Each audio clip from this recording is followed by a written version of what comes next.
The Lupa-class attack boat is one of the Centauri Republic's more pragmatic concessions to modern warfare, where the great Primus-class battlecruisers and the nimble Vorshan warships speak to Centauri notions of grandeur and elegance. The Lupa is a vessel born of necessity, compact, fast, and built for a single purpose. At roughly a quarter the length of a Vorshan, it carries a crew of no more than a dozen, sacrificing comfort and endurance for speed and a sharp bite.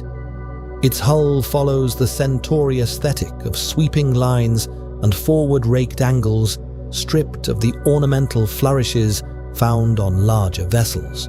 This is a warship designed by engineers, not artists.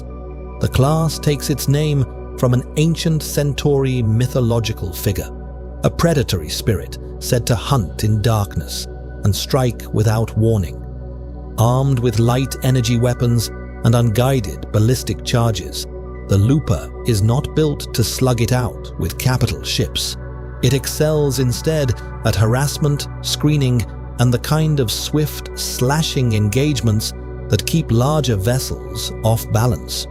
Its reactor plant is oversized for a hull of its class, giving the Lupa acceleration figures that rival dedicated fighter craft.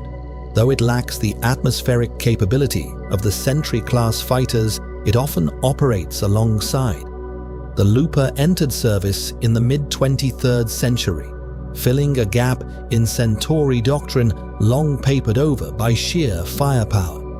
Republican strategists had historically favored massed heavy warships, trusting Centauri technology to carry the day.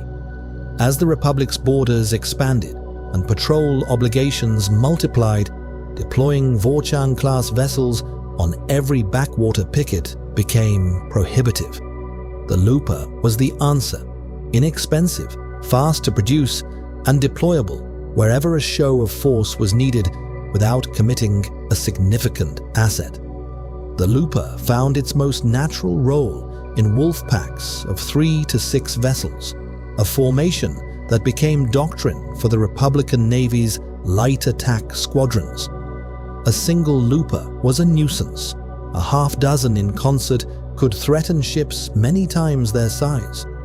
They proved effective during the later stages of the Narn-Centauri conflict, running down damaged Narn vessels, attempting to withdraw, and denying the regime the chance to recover and refit. Their speed made them difficult targets, and their small profile complicated enemy targeting. The class was not without weaknesses. Crew endurance was a persistent complaint. The Lupa's cramped interior offered little comfort beyond a few days, and limited fuel reserves kept it dependent on support vessels or nearby installations. Light armor made return fire dangerous, and more than one squadron was lost pressing an attack too aggressively.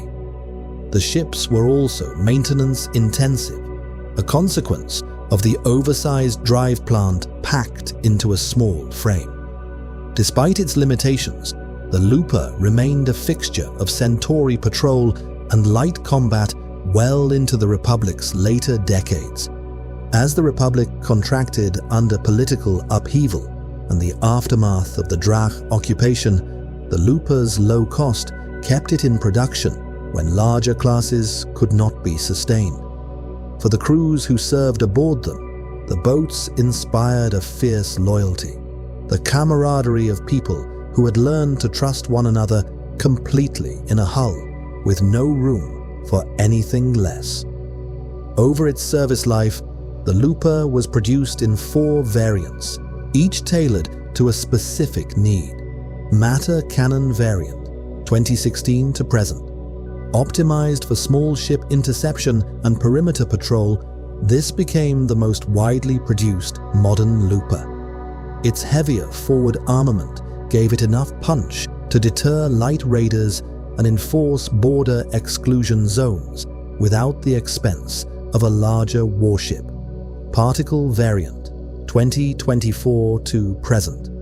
Purpose-built for light in-system escort duties, introduced as the Republic turned its attention to protecting commercial shipping lanes.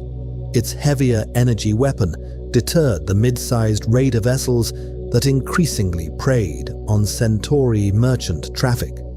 Plasma variant 2153 to 2249. The earliest widely deployed Lupa, this variant served as primary light defense for new colonies and frontier outposts during the Republic's greatest expansion.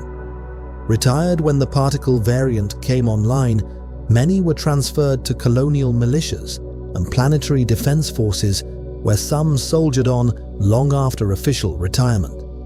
Escort variant 2151 to 2249. The first Lupa to enter service, the escort was configured for convoy protection, traveling in groups to screen merchant traffic to and from local jump gates. Its lighter offensive capability was offset by an exceptional ability to break up raider fighter formations, phased out alongside the plasma variant. Its legacy shaped the close escort doctrine that later Centauri Light Patrol forces carried forward.